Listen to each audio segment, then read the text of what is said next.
They talked about rebuilding their communities, but they emphasized the communities that they experienced before the pandemic need drastic changes and the resources to do it. Our communities, the disparities within our communities, we were seeing the lack of resources into our communities. But then the moment that this pandemic came about, it was there. It was in our face. Rise San Diego is a nonprofit organization that works to foster community building, leadership skills, and civic engagement in urban neighborhoods.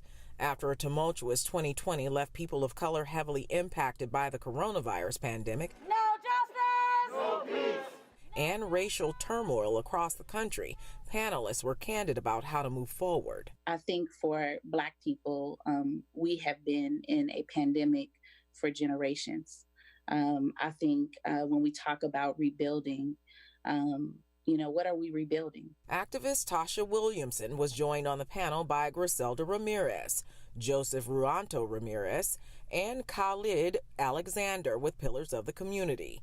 They talked about reimagining communities that not only hold each other accountable, but hold government agencies accountable too. So when we talk about chaos, come to Southeast San Diego and experience the life of a young Black man walking to school, right?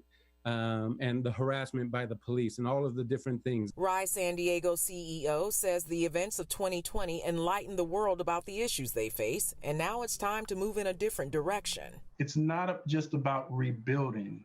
It's about dismantling some of the things that have been harmful to these communities and visioning what these communities actually should be.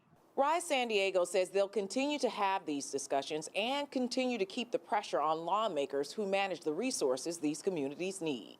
LaMonica Peters, News 8.